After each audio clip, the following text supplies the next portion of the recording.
What's up, nerds, and welcome back to our final installation in the exploration of 40 more of Rob Liefeld's worst drawings ever committed to comic books.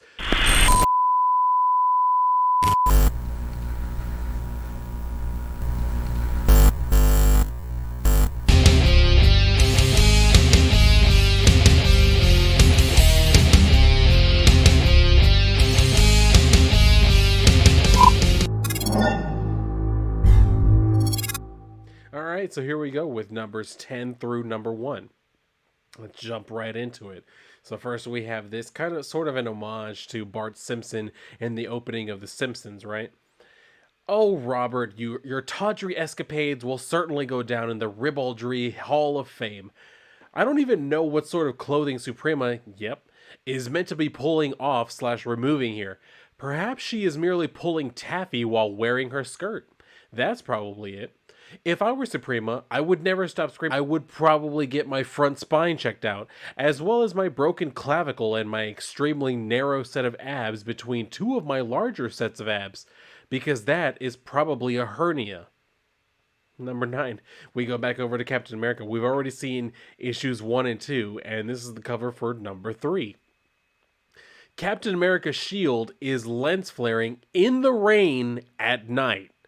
I have no idea why Liefeld gave Captain America such a Ren and Stimpy ass, but there you go. And I'm pretty sure that drawing of Cap started out as Cap from the front. You can't even tell, can you? Liefeld torsos look like Liefeld backs and vice versa. You also can't tell the difference between kneecaps and the backs of people's heads when he draws them. This is just awful. Crossbones is at least 12 feet tall and has a skull-themed pouch belt where he keeps his crossed bones, around his waist and another around his thigh. And he's wearing white dinner gloves. What is it with Liefeld and white gloves? Every 6 years he learns to draw a new thing and puts it in everything. Learned how to draw white gloves? Cable suddenly has white gloves. Learn how to add lens flares on the computer? Cover Cable in flares. Learn how to draw a woman from the neck down? LOL, no. Number 8, we go back over to War Child yet again. Here is a brilliant, read catastrophically horrible, example of Liefeld likes to draw shit out of order.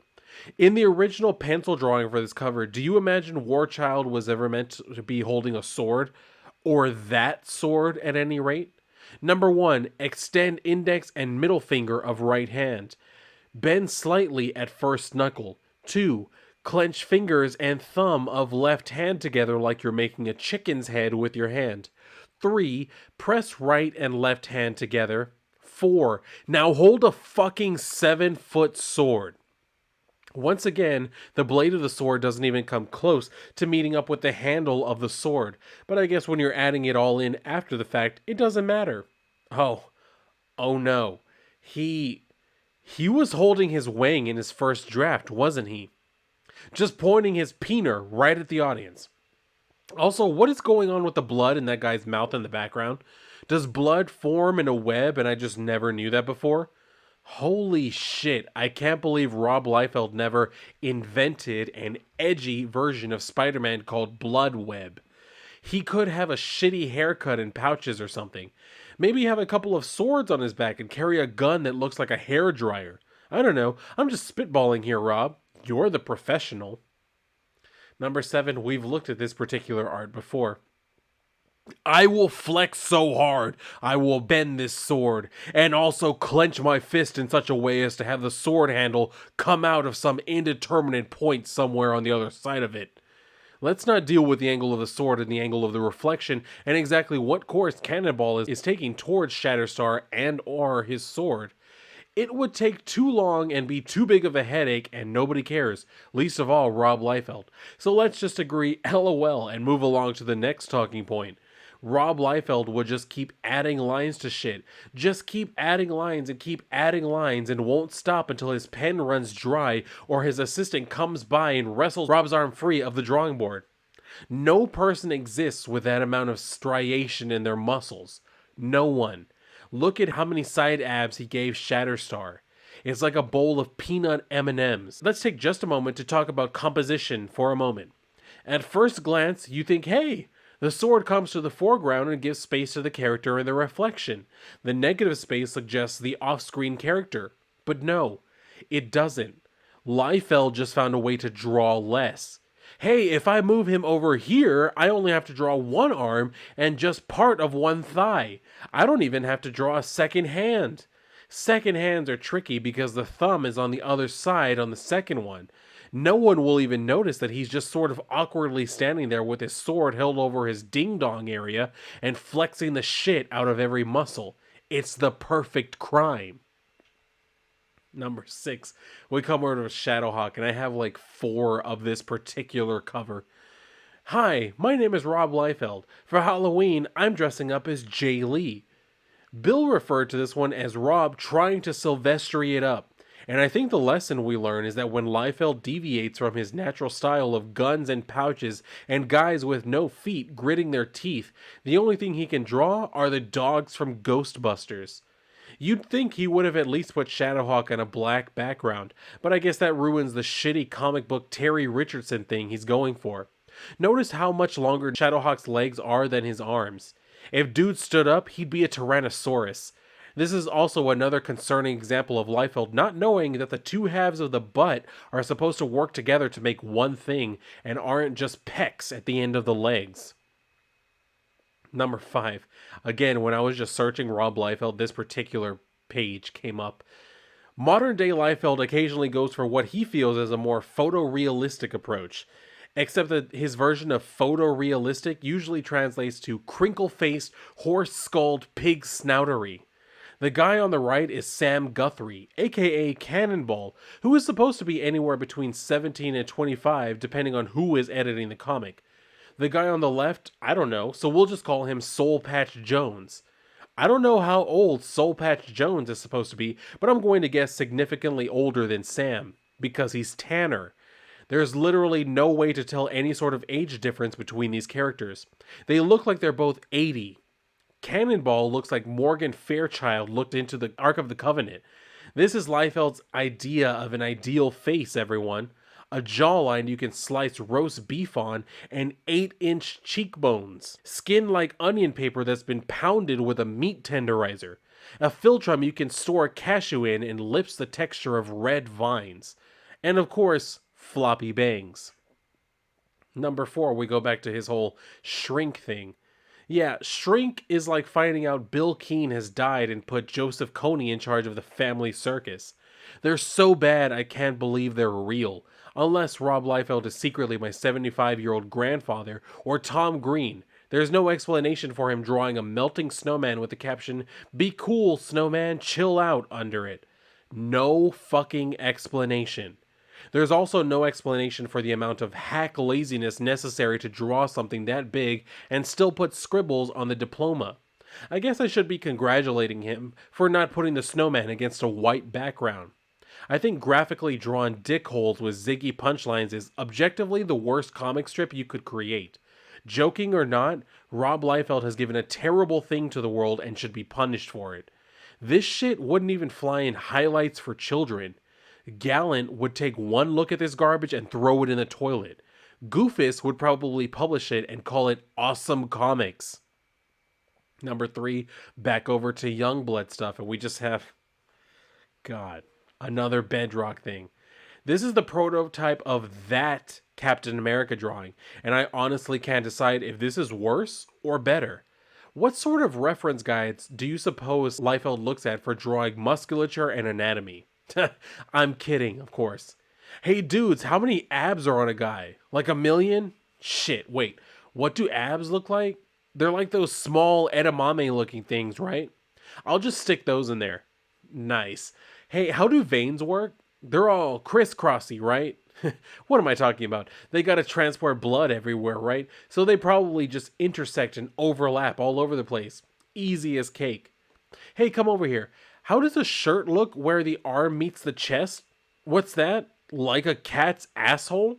Hey, makes sense to me. Crud, I'm getting kind of close to the deadline here. Knew I shouldn't have waited until the day before Youngblood Strike File number 5 went to the printers. Well, I'll just sort of fade him on out down at the bottom here with some cross-hatching. Whoops, No time to cross, just hatching it is then. No one looks at the bottom of drawings, right? Thought so. Number 2, we have a drawing of Wolverine and then Cannonball. I can't with this. In the first panel, Wolverine looks like he was drawn by Kate Beaton as a joke. I've already typed lens flares so much in this post, I want to literally vomit. And I can't even begin to explain away the "it's so small, so I'll half-ass it" qualities of the bottom 2 panels. Liefeld has no idea how action works. There's no flow or motion to anything he draws. He's just drawing one of the 10 poses he knows, coloring in a background or not, and sending it to press. I guess the problem with Liefeld's legs is that he is compelled by Christ, or whoever, to draw them hyper-muscular, so they don't look normal standing or jumping or walking, and he's got to find ways for characters to stand with one leg straight and one out, or have them jump and bend their knees and jam their heels into their crotches, or hide the legs completely. And then Cannonball shows up, and he doesn't have legs. Page done. And finally, we arrive at number 1, and just look at this. There's everything going on this. Whew, boy, this is it. This is the mother lode, the perfect storm of every Rob Liefeld criticism, all sitting there in a jumble of tumorous musculature. You've got the tiny feet, the hidden feet, the people balancing on their tiptoes because drawing is hard, the awkward chest and ass thrust out as hard as possible in opposite directions at all times poses, the inconsistent perspective and sizing where everyone is either 20 feet tall or 5 feet tall, or the entirety of reality is in flux. Oh my god, what is happening? I can't feel my face. The real crux of this piece, of course, is Troll. Liefeld took Wolverine's head and slapped it on Puck's body, and then gave him hooves and filled him full of horse steroids and gave him a uniform that bunches up like crazy around his dick for some reason. Troll is supposed to be holding a helmet under his arm in the first panel, but the only reason you know that is because I just told you. If I hadn't told you that, you would assume the gold area under his arm is just part of his costume, and that his arm terminates suddenly in a near 90-degree angle. I know I'm weird, but when I have one arm bent in toward my body and the other arm hanging by my side, they're not the same length. See the lady standing on tiptoe for no reason? Her name is Silence. Silence. No further comment is needed. Silence. Please take a moment to enlarge this so you can check out Shaft, guy in background in red to the left of Silence. His top half and bottom half are stuck together at opposing angles. Check out how his legs sort of trailed nebulously off behind the foreground bench, and where Liefeld couldn't avoid it, one tiny foot. The only things keeping this from being the perfect Liefeld drawing are 1, woeful lack of pouches, and 2, only 6 of the 9 characters shown have shit strapped to their backs.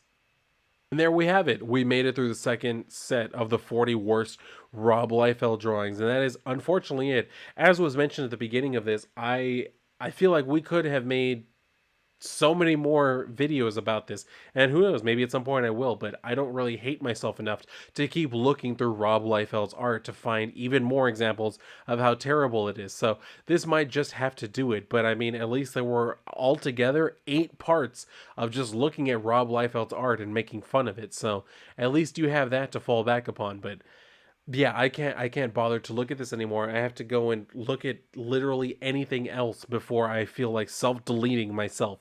So that is going to do it for this look at 40 more of the worst Rob Liefeld art of all time.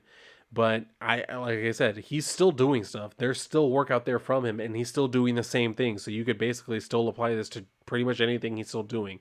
So take that for what you will. But if you're done here, well then I hope you enjoyed the video, and if you did, then go ahead and like the video, make sure you're subscribed and you have the notification bell on. And if you'd like, go ahead and share out the video. I absolutely 100% appreciate it, more than Rob Liefeld appreciates anyone looking at his art. But if you're done here, go and read a book. And if not, then I'll see you on my next video.